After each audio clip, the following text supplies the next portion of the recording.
안녕하세요, 누다심입니다. 비구조와 개방형 위클리 비계위 집단의 첫 회기 어떠셨습니까? 노골적으로 솔직하게 마음을 주고받는 모습에 적지 않게 충격을 받으셨을 수도 있고, 또 소리를 지르면서 언성을 높이고 싸우는 모습에 불안을 느끼셨을 수도 있을 것 같네요. 개인 상담과 달리 여러 사람이 각자 자신의 목소리를 내는 모습을 보시고, 과연 이런 상황에서 자신의 마음 작업이 가능할지 의구심을 갖게 되셨을 수도 있습니다. 비계위 집단의 첫 회기를 마친 느낌은 혼란 그 자체일 수 있죠. 첫 회기에서 어떤 경험을 하셨든 이후에 집단 참여를 위해 4가지를 꼭 기억해 주셨으면 합니다. 첫째, 집단은 맥락이 있다는 것입니다.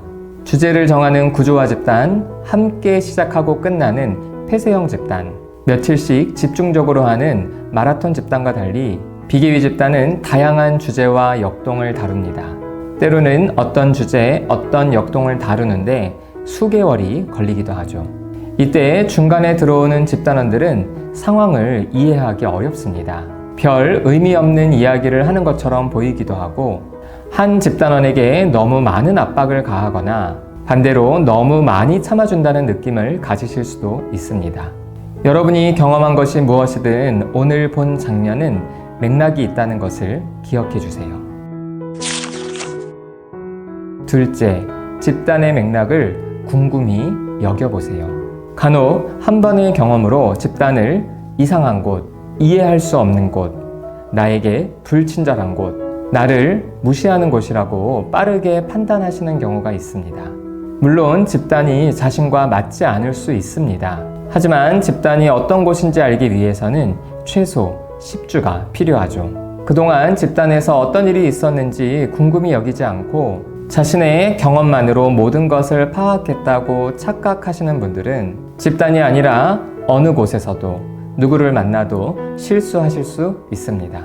부디 그동안 집단에서 어떤 일이 있었는지를 궁금히 여겨보세요. 셋째, 혼자서 맥락을 파악하려고 애쓰지 말고 질문해 주세요.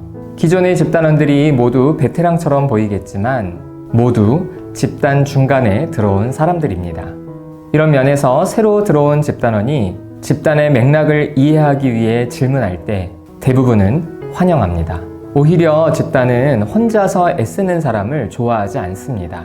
함께 마음을 나누자고 모인 자리이기 때문이죠. 그래서 이해하기 힘든 이야기들이 오갈 때 그냥 가만히 계시거나 혼자서 눈치로 알아차리려 하지 마시고 조심스럽게라도 리더나 브리더, 그리고 당사자인 집단원에게 질문해 주시기 바랍니다. 넷째, 어떻게 해야 할지 모를 때 도움을 요청하고 원하는 것이 있을 때 꼭 말씀해 주세요. 비계위 집단의 특성상 무슨 말을 어떻게 해야 할지 감도 잡히지 않을 때가 많습니다. 이때 혼자서 괴로워하지 말고 리더나 브리더 혹은 다른 집단원에게 도움을 요청하세요. 제가 지금 어떻게 이야기하는 것이 좋을까요? 제가 이 상황을 어떻게 받아들여야 하나요? 와 같은 질문을 하시면 집단에 빨리 녹아들 수 있습니다. 또 집단에서 자신의 이야기를 하고 싶다든지 다른 원하는 것이 있다면 집단 시작 전이나 끝난 후에라도 리더나 브리더에게 말씀해 주세요. 비계위 집단은 정말 낯선 환경입니다. 치열하게 관계를 맺지만 서로에게 실제적인 영향을 미칠 수 없는 가상의 세계, 실험의 공간이죠. 그렇기에 집단에서는 마음을 치유하고 탐험하며 건강하게 할 수 있습니다. 하지만 이를 누리기 위해서는 첫 회기의 혼란을 잘 통과하셔야 합니다. 시간과 돈, 용기를 내서 왔으니 무언가를 경험하거나 배워가고 싶은 마음은 당연합니다. 하지만 이 모든 것은 관계 속에서만 가능합니다.